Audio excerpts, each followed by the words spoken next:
All right, hi guys. So my name is Alyssa Anderson, and I am the Social Change and Community Director for CAB, and CAB stands for Campus Activities Board. And so a little bit about us, we put on different events for students around campus, and so this is actually our first virtual event we've ever done, and so, hang with us if something goes wrong and we'll figure it out. But just a few things before we start tonight. So I'm going to ask everyone, if you can, please turn on your cameras. We would love to see you painting, but please mute your mics, okay? So if you need something and you have to ask a question, go ahead and type it in the chat feature and I will be seeing it so I can go ahead and ask. And then also, if you want to post your paintings after this, you can go ahead and use our hashtag. It's hashtag UNICABSNP. So the SNP stands for SipNPaint. So yeah, UNICABSNP. And then also, we have a geo filter on Snapchat, so you can go ahead and post for that too. And so I think that's it. So I'm going to go ahead and introduce our artist for the night. And so Kim is the owner of Cedar Valley Art Wine, and she will be showing us how to paint this beautiful painting tonight. And so I'm just going to go ahead and let Kim tell us a little bit about herself. Alrighty. Good evening, everyone. My name is Kim Blakesley, and yes, I'm the owner of Cedar Valley Art Wine. I'm also an alumni of UNI, both for my BA, my MA, and then I also worked on my doctorate, so I'm actually ABD from UNI. So it's really nice to be back home again. I hope all of you have a good time tonight. So we need to talk about this kit that you received. You should have a kit, and the kit, if you haven't opened it, please do. But in your kit, you should have a canvas, 3 brushes, 3 colors of paint, which are black, white, and purple. And then you should also have instructions. So if you get lost with something I'm saying, you can go ahead and refer to the instructions. They're wrote pretty explicitly, as used to be a teacher. So these have been written so all of you can understand it. What I would like you to do is find something to put underneath your canvas before you start to paint. The paint that you are using is an acrylic paint. It's a polymer paint that when it gets hard, when it dries, it actually turns to plastic. So if you're putting it down on a coffee table or a table, you can wipe that off, but it's just easier to have something under it. That sleeve that the kit came in, that nice plastic sleeve, works perfect to put the canvas on top of. So go ahead and do that at this time and get everything out. Go ahead and open up your white, purple, and black paint. Go ahead and open up all 3. Set the lids aside, all right? You are going to be starting with your sponge brush. You've got a small sponge brush. That's what I'd like you to start with. You are working on an 8x10 canvas, where I am working on a 16x20, just to have it easier for you to see. You're going to start with that sponge brush. Oh, should talk about the painting a minute. You saw it to begin with. I want to show you one more thing about the painting. This one, because it's being done on a larger canvas, there's an edge on it. This edge is called a gallery wrap, and we go ahead and paint it. You will notice on the small canvases that you have that there is a little bit of an edge. Whenever you get to the edge of your painting, always pull the paint around to the outside edge to cover it. That way it looks finished and you don't have to worry about putting it in a frame. So, everybody got their paint out. Everybody should have their sponge brush. And the first thing we're going to do is start with white paint. You will notice that my canvas is sitting on an easel and there's a lip here.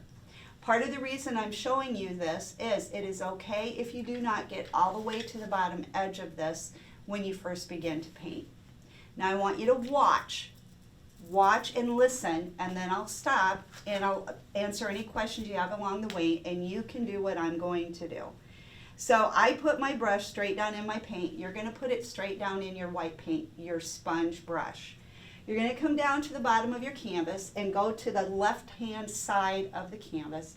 Move in so it's about 1/4 of the way in. And you're going to take and make a rainbow. Now this is going to be kind of hard to see because it's white, but what I'm doing is I'm painting white onto my canvas, and I'm going to keep going in this arch format until I reach approximately the center of the canvas. It's a rainbow is what it is. It's a white rainbow. and it gets fatter over here where part of the rainbow is actually off of the canvas. So you want to make sure that you keep that arch going. Now here's the tricky part. This is why I'm having you watch what I'm doing. I'm going to take my brush without rinsing it off, and now I'm going to dip in my purple paint. You will do the same thing. And what I want you to do is turn that brush sideways, not flat like this. I want it to be on edge. And you're going to come down, about a ½ inch into where that white was at. And you're going to go ahead and you're going to make a line like this. What happens when you do that is you end up with what's called a hard edge. We want to get rid of that hard edge. So the easiest way to do it is to take your fingers and just go back and forth on your canvas. And you can pull that into that wet paint that you have underneath. And you create this nice rainbow type effect. And see, I had purple on my finger. I'm using my apron. You might want to get a paper towel. And you go ahead and just rub that in there. And you're trying to create this nice soft edge so it looks like it belongs there. Now at the same time, make sure to go around your edge. Once you've got this done, you can go ahead and paint a couple more rows of purple, and then you're going to wait for me. So go ahead and do that now. And I'll take any questions if you have them.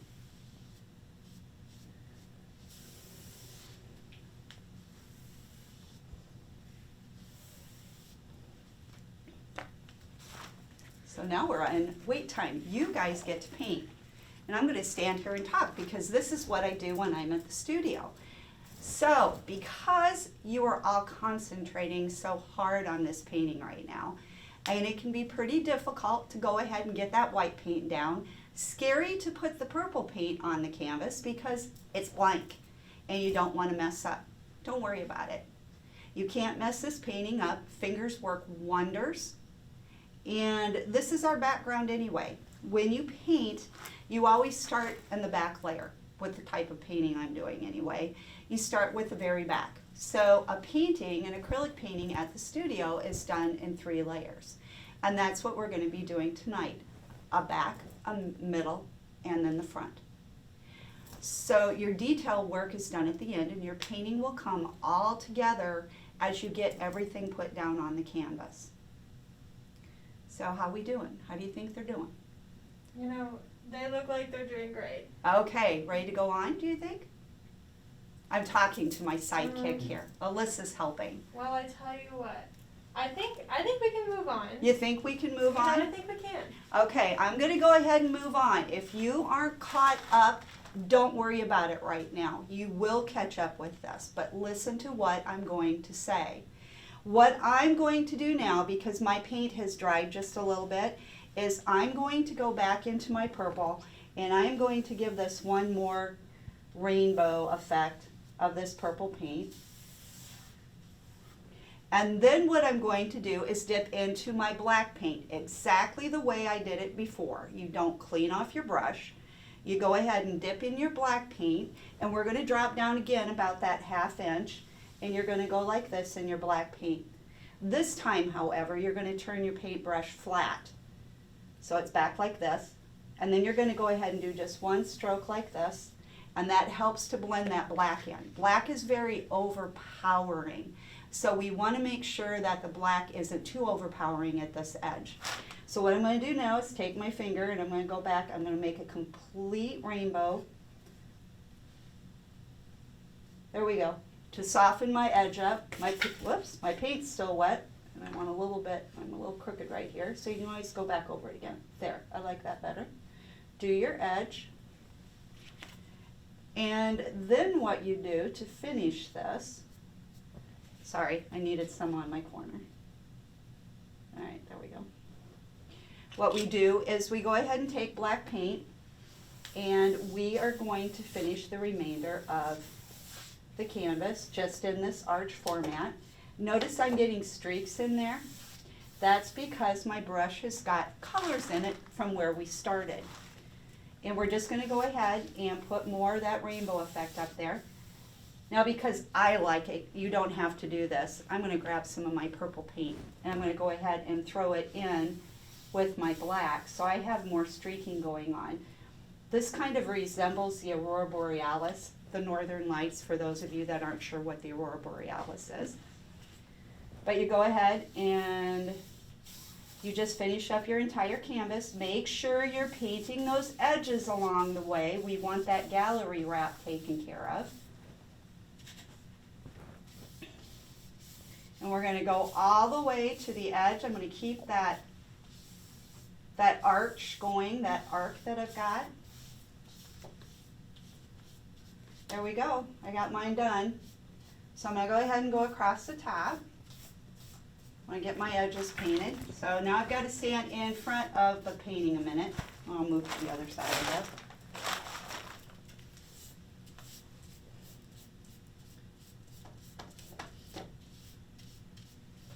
All right. And I want to go ahead and get rid of a brush mark that I made. So since this paint is still wet, I can continue to go over the top of it. And there we go. There's my night sky so far. Don't have any stars in it, but I do have that much of it done. All right. So now it's your turn. So, Alyssa, do you have questions or anything for me while they're painting? Yeah, so how about you tell us how long you've been painting? Oh, gracious. I honestly have probably been painting for about 40 years. I took a 20-year vacation. Okay. So I painted for about 20, or probably about 20 years, 15, 20 years. And I started teaching, and then I got into administration. And when I left work in 2014, that's when I started painting again. Okay. So what made you start painting? I quit my job. Okay. No, I quit my job. My husband wouldn't let me stay home. He thought I needed something to do. So he found me a building, told me he found me a building for my business. And I said, what business? He goes, your painting and wine studio. And I looked at him, took me about 3 seconds, and I said, okay. 2 days later, we had a building.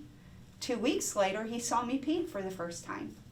And so he came in. Now this is how much confidence he had in me. I loved my husband dearly. He just passed away this past spring. But I love my husband dearly because he came up to me, and I sat down on a 4th of July weekend and painted 10 different paintings for the studio because we were opening in September. And he walks in the house and he picks up the paintings and he's looking at each one of these, and he looks at me very seriously and goes, you know what, honey? This just might work. You do have some talent. So that's what got me back into painting again. Okay. Do you do any other types of art or just painting? No, actually the medium I enjoy working with the most is clay. Okay. I love to sculpt. So between clay and jewelry making, I love to do silversmithing too. So those are actually my 2 favorite mediums. Okay. But I don't do those at the studio. Right now we just do the painting and we work with wood. Wow. So you're very talented. Look at that. Well, I enjoy the arts. Let's put it that way. Everybody should. They take your mind off of a lot. Yes. So, yes.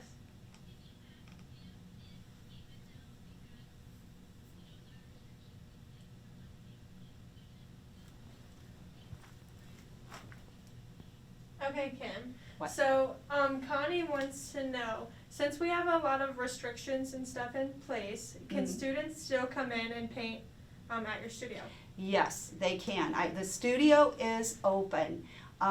We have got a limit on seating. Everybody must pre-register, and we have everybody spaced. They're 6 feet apart in the studio. We have a limit of 9 in our front, no, 10, excuse me, in our front studio and 9 in our middle studio. But people can come in and paint. We normally have snacks there. Right now we can't do that. You have to bring in your own drink, wine, beer, or non-alcoholic beverage. X-nay on the wine if you're not at least 21. And then you can bring in snacks if you would like to the studio. We have a few pre-packaged. But we have close to 80 different designs on canvases, and I think we've got probably about 25, 30 designs on wood that you can do. So yes. That's awesome. So like parties or anything like that, you can just host them there. Yes, yes, you can do that. We are open to the public. All right. I guess at that point I should say our phone number is on our website. So it's just cedarvalleyartandwine.com. You can also look up SipNPaint or Wine and Paint in Cedar Falls, Waterloo area, and you will find me. Yes. I'm pretty sure that's what I did. Yeah. So. All right. So how we doing? We're doing pretty good. They all look hard at work, for Okay. sure. Well, then we'll keep talking. Okay. So what do you think the hardest part about being an artist is? Oh, as far as being an artist, coming up with ideas. I think any artist goes through that. It's just the creative portion where you have to decide what goes together to create the look you want. Okay. So then what's the best part? The creation, All right. the finished result. Yeah, when everything falls together, that's when you get the smile on your face. That's awesome. Yeah. Okay, I see some faces just kind of watching the screen now.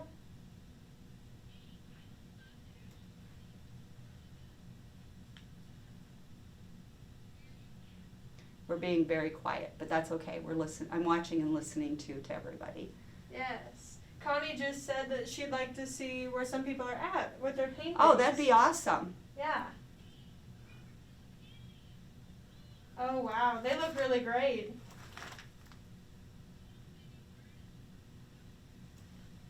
Mm-hmm.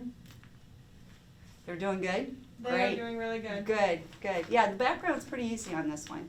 Yeah.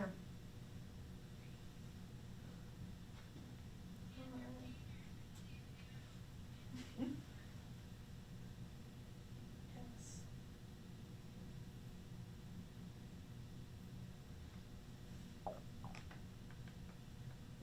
So have you done any other virtual events then? Is this your first one? This is my official first Zoom. Okay. I've done a couple videos, but not the Zoom. Okay. So this is my first one. You're doing awesome with, I didn't want to have to touch the computer with paint on my hands. Probably a good thing. Yeah. It looks like we have all of your information in our chat box now, so Good. everyone has access to it. Good. Yeah. Everyone seems to be doing great. So great, Connie says. Good, So great. good. I keep peeking over my shoulder. I have a monitor on this side too, for those of you that are wondering what I'm doing.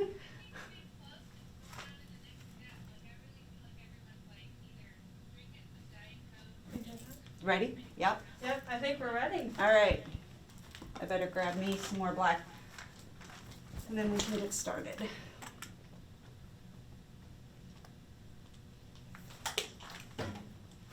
All right, next step. What we need to do is our land. We are going to create a horizon line. And this is something I want you all to think about before you actually put your land on the bottom. This is my land right now, and my land is on a perfect horizon. I've got a straight line. It's extremely straight. When you are painting, the one thing I'm going to caution you with, especially on the horizon line, is that you don't try to make a straight line, because more than likely you're going to go like this without measuring it.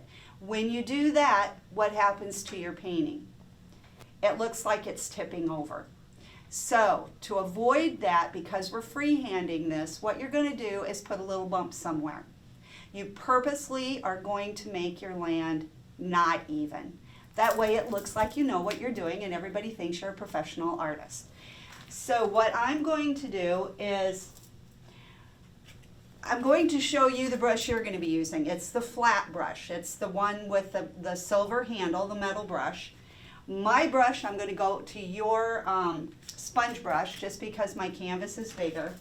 And what I want to do is, even though this is wet, and yours more than likely will be a little bit wet, but that's okay, I want you to go ahead and dip in your black paint, and you're going to come across and you're going to create whatever land line you want to see.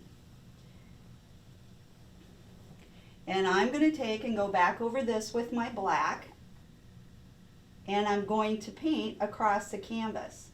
I am not painting up and down, And it's okay for it to have those streaks in it. It gives it a striation, makes it look like the land is layered.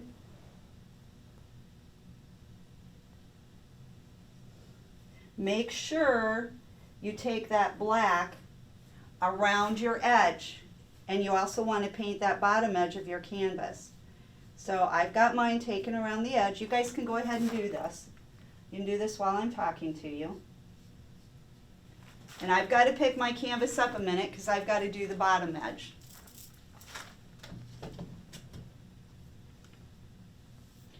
Again, my canvas is a little bit thicker than yours because of the size of the canvas.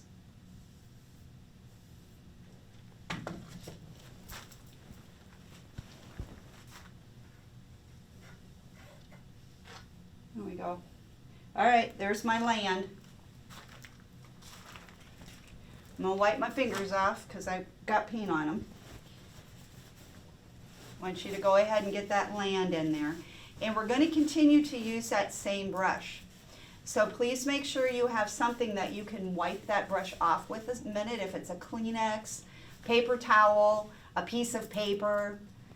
You can even go in the bathroom and get some toilet paper. That'll work too. You just need something to be able to wipe your brush off.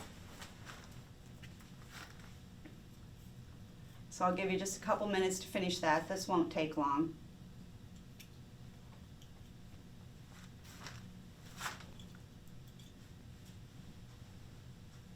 They all look very hard at work. They do still? Yes, they do. All right.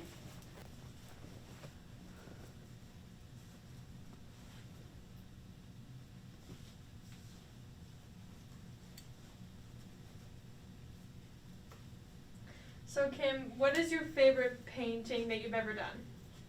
The favorite painting I have ever done was a water mountainscape.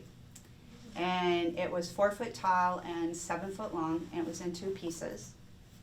And I just enjoyed all the color. I love color theory, so I enjoyed doing the color in that. So that would be my favorite piece that I've done. Wow, that does sound really pretty. Even when I try to paint things, I like stuff like that. But it probably does not look like yours, but I try. Yeah, but that would be my favorite one. But I just enjoy creating all the way around. So that's awesome. Yeah. All right, I think everybody should be pretty close on this one. So what I need you to do, now I can't do all of this, I don't have enough hands, so I've got my black paint sitting down here. And what I've done is I've dipped in it just so you know that I've got paint on my brush. But I need you to clean this brush out for me. And what you're going to do is take the end of your brush, go like this, sandwich it in between whatever you've got to clean it with, and I want you to pull. And then I want you to go ahead and rub this back and forth. What you're trying to do is get the end of these bristles really messed up as you can get them right now. Okay? Ready? Yep. Okay, then what we're going to do is I'm going to dip back in my black paint, but I'm going to take and dip. You guys are going to want to kind of take that black container and tip it sideways just a little bit so you're not dipping directly down in the black paint, but on the edge of the paint, or you can use your lid if it happens to have some of the black paint on it. And what I'm going to do is I'm going to tap on the edge of my paint. You see my mess I've got on my plate right now. And I'm going to go like this. Okay, you're going to want to pull in on this a minute. You're going to hold your brush so that it's like this, so that you've got your bristles really squished. And you're going to come in your painting and you're going to want to decide where you want your first tree. Doesn't matter where the tree goes, doesn't matter how tall it is, but what you're going to do is come in here and you're just going to tap. I'm going to put a tree in there. Whoops. Get a hold of it here. And I'm going to tap. And what you get is a black smudge that it's got all these bristly things on it. And that's your start of your pine tree. And then I'm going to go ahead and dip and get some more paint in.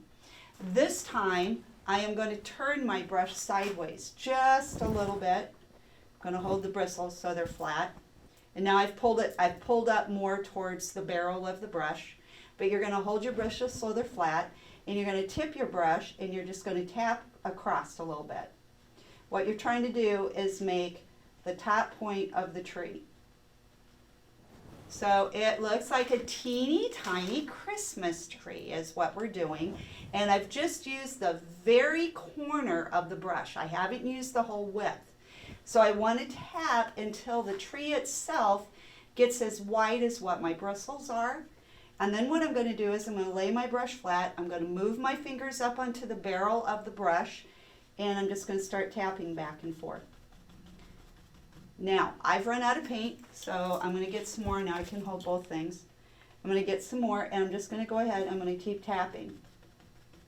And it's okay for these not to be solid. What I'm doing is tapping back and forth, but it's actually making a little zigzag, so that the zigzag itself, it literally creates the shape of the tree. And you do it really close together because you want to get some density in the tree. And we're going to talk a little bit more about density here when we get down here to the bottom. Your trees aren't going to take you as long as what this does. Notice I just put some more black in that tree because I want it to look closer to me. If you have a very light tree, it's going to look like it's further away in the distance. The darker the tree is, the closer it's going to look to you. And I want to make this one look as if it is one of the closer ones to us, because I want to make another point. Now, hopefully my tree's fairly straight with me standing on the side. Doesn't always get that way. But what I want you to do is look at my tree right now. Notice that the tree itself is kind of sparse right through here. And I want you to think about this. When you're looking at a tree in the distance, the tree not only has branches that goes to the side, but it also has branches that come out to the front. They're basically bopping you in the nose. And if all you're doing are putting the side branches on, your tree's going to look flat. So what we're going to do is come back in this tree, and I'm going to make a tree inside of the tree. So I'm going to come up about halfway, and I'm going to dot just like I did up here. And I'm going to start going sideways. Need more paint. There we go. And I'm filling this in so that this portion of the tree looks as if it's thicker. And that's just creating the effect that you've got these branches that bob out towards you. So there's a tree. Go ahead and try one of these trees. And then I'm going to show you one more kind. And you can take and either try the second one, or you can go ahead and make the remainder of your trees with any size and any shape that you want. So I'm going to give you just a little bit to finish the tree.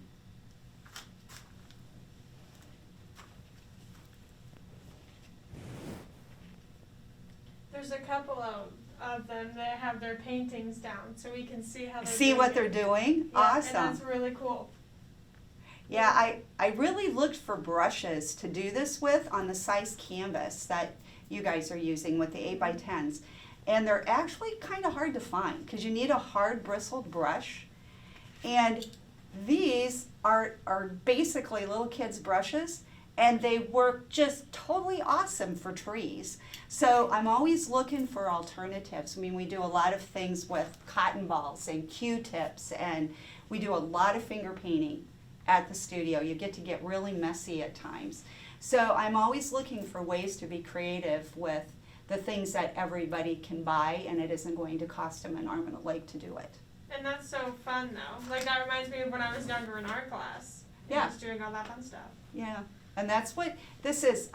When I opened Cedar Valley Art and Wine, my biggest thing was I wanted a safe place for adults to come and play, to basically relive maybe some good memories they had as a kid, or to overcome the fact that I have so many that come in and say, I can't even draw a stick figure. Well, those are the people that I say at the end of the event, I want you to come talk to me, or I'm going to catch you at the end of the event. And they are so happy because we do this step by step and they can see how it's done. I don't teach it technically right, as far as if you would be going to a painting class here at the university. But what I do teach is an easy way to be able to accomplish the painting that you see in front of you. That's what my studio is about. And that's awesome. That Thank is so you. awesome. How we doing on that first tree? You know, I think we can start the Second tree? Okay, now, I want you to watch this. You do not have to do this one. This one's just a little more complicated. And I'm going to move over in the white just because it's going to be the easiest for you to see. Now I'm going to start the tree the exact same way. Okay, I'm going to hold way up on the bristles so I can get that top. And I'll make this one taller. And you just tap. And then I'm going to go sideways and get that little bit started. So it's made the exact same way to start out with. If I can get it to do what I want it to do, that is. There we go. Now I'm going to go ahead and I'm going to put a trunk in. And then I'm going to use, I call it a flick move. So what you do is you go back into your paint and you're going to hold the bristles way close, just like you did when you started the painting or started the tree. And now I'm going to pull down. And it doesn't matter if it's straight or not, because you can always change that as you go. This is a guideline for you to use. Now this one, this particular tree, the swoosh tree, is our flip tree, a flip stroke, is I'm going to try putting my hand down, so you'll want to come in on this. You're going to start on the trunk, and what you're going to do is you're going to pull and flick, pull and flick. And you have to continue to get paint, but you pull and flick. What you're trying to do is allow that brush, those bristles, to spread out and make this really funky looking tree. This would be more of a fir tree. And you can pull out farther and make these branches go out as far as you want them to.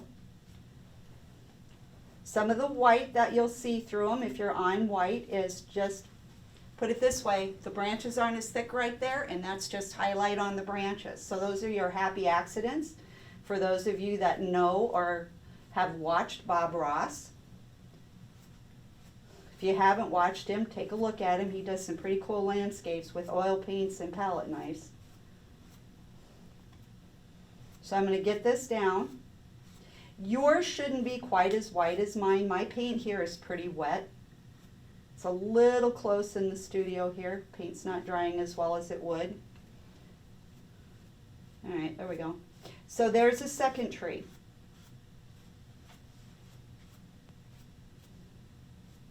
There we go. And again on this one, think about the bopping in the nose. If you're really light at the bottom of the tree and you want it to make it look like it's closer to you, or you feel that you can see the trunk. You don't want to see the trunk.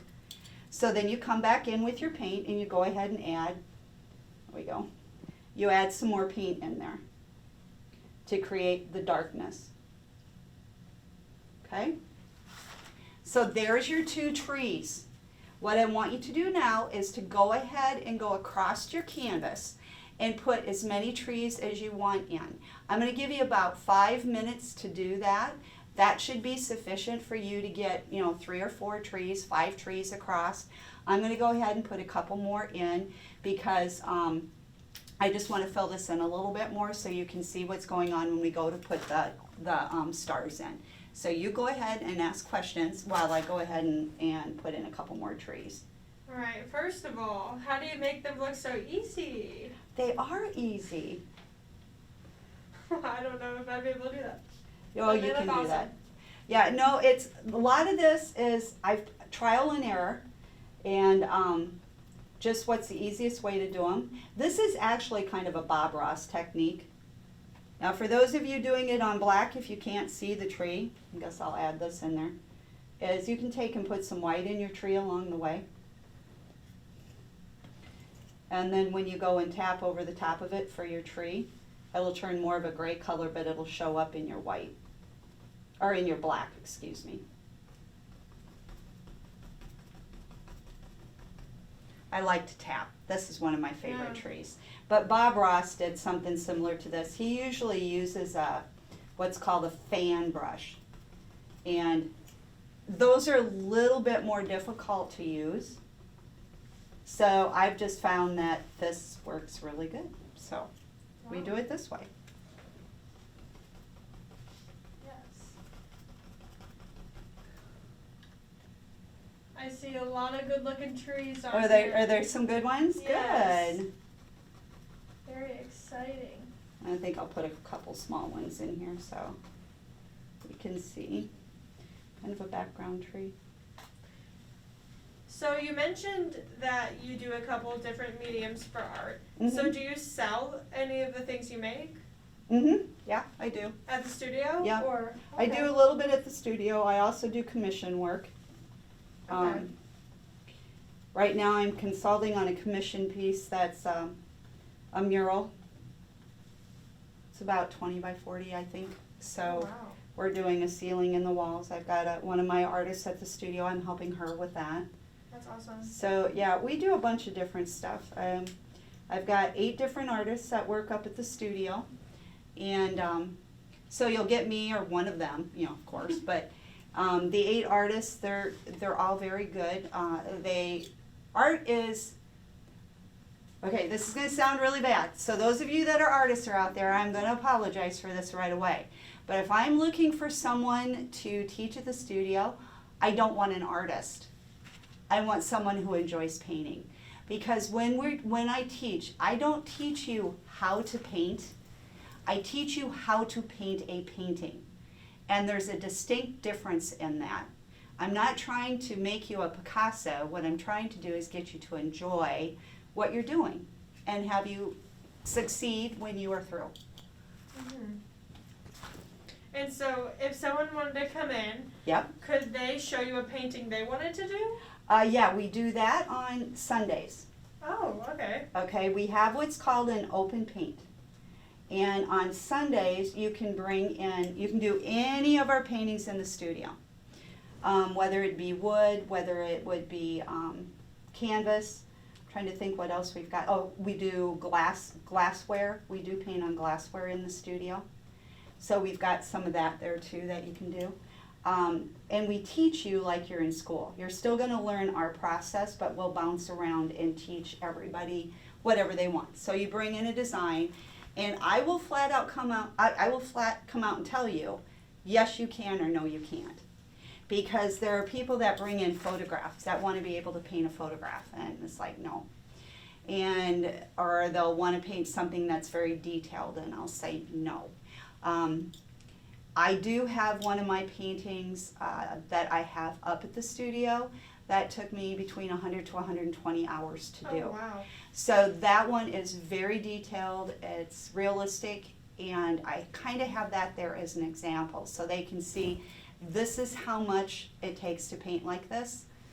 This is what we're doing here, and I want you to be successful, so I won't let you try anything that I don't feel you can succeed at. So there we go. I got my trees. Yes. So how we doing on our trees over there, Alyssa? Honestly, I think we're doing pretty good. I see a lot of people just kind of looking at us. All right, so let's do one more thing. Now this is if you want to do this, you can. If you don't want to, you don't have to. But on the original painting, we have a little bit of grass that is along the top of the ground. So if you want grass, you take that same brush that you've been using to do your trees. And what you're going to do is come down in your land. And you're going to flick up, and no matter what direction you flick, your grass is going to go that way.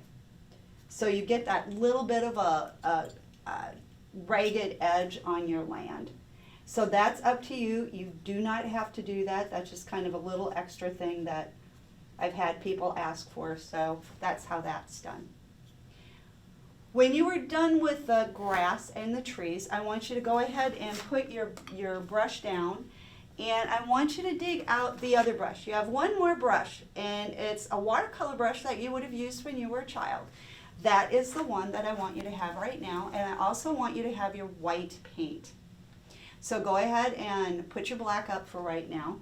Don't worry about the trees being wet. These will take about 15 minutes to dry, but everybody's sky should be dry by now because we've been working on the bottom portion of the canvas. I have 2 things I'm going to show you how to do here. First one is the shooting star. That's where this painting gets the name from. Here's the caution with the shooting star before I do it. A shooting star is a ball that ends up with a nice long tail on it. The thing is, if you want it to look like an actual shooting star, you want to make sure that the tail is straight, that it's not curved, it's not drooped, it's not a smiley face, it's not a sad face. We want to make it straight. So what you're going to do is take this brush and you're going to turn it upside down and you're going to use the handle. You're not using the end with the bristles, you're using the handle. And you're going to go ahead and dip in your white paint. And then you're going to decide where you want your shooting star at. And once you figure out how to make these, you may end up with more than one on your canvas, but one is all I'm going to do. And what you're going to do is you're going to make a dot. And just so you know, that's your star stroke when you go to make your stars on there. But we're going to do the shooting star first. So there's your dot. And now I'm going to dip my brush a second time. And I'm going to go ahead and go right back on top of that same dot that I did. And I'm going to pull without moving my brush. I'm going to pull straight back. And I start getting a tail. I'm going to lay my brush sideways like this, go in that extra thick paint that's on that dot. And I'm just going to pull along the line. And now I have a shooting star. Pretty simple. So you can do one, you can do multiples, you don't have to do any. This is your painting, it's how you feel. So don't let anybody pressure you into anything. But when we go to do our stars, we're going to use the same end of the brush, and we're going to come up and we're going to dot. But this time we're going to continue to dot, and we're going to continue making all different sizes of dots until your paint or your brush you can't make anymore. Now when you're putting your stars on, there's going to be some of you that are going to feel that they have to be evenly placed and they have to be the same size. Stars are all different sizes, all different shapes. Some are small, some are large, some are clustered, and some are by themselves. So remember that when you're going to go and put your stars on.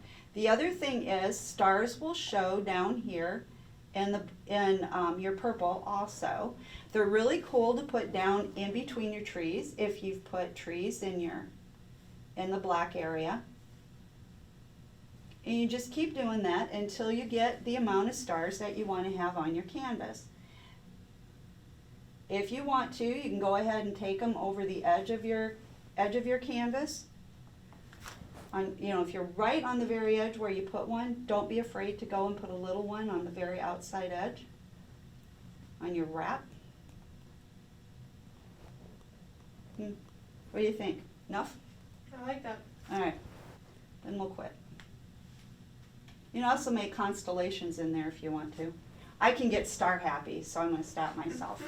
I like to put stars in, and I can start making constellations and that type of thing. So the very last thing you do, because I know your stars aren't going to take long, is you need to sign your painting. That's what makes you an artist, is that signature.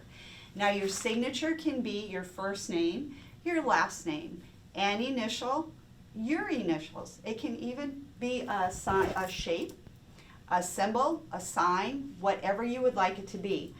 Normally I would sign my paintings in a color that isn't going to show. So I would normally sign probably in purple. I'm right-handed, I'm going to sign in the bottom right. If you're left-handed, you're going to sign in the bottom left. That's just kind of a rule of thumb. So I'm going to sign in the bottom right. I'm going to go ahead and use white. I'm going to use that same brush we were using to do the stars. And what I'm going to do, here's my signature, is I make a K, a backwards K. And since my initials are KB, nope, needs more paint, I make a B this way. So there's my signature on my painting. I am now completely done. You have the option when you finish, you can throw your brushes away. You don't have to keep those. You don't have to clean them out. I do want you to make sure that you wipe up the area where you're at. Make sure there's no paint there, because that can be a pain to get off once it really hardens. And leave your painting set for about 15-20 minutes. Those dots that you have made in the sky will get a skim on them, in about 10 minutes. But they will take 20, well, I'm going to even say 20 to 30 minutes to dry completely, so don't put anything on top of it. Once they are dry, they're ready to put up.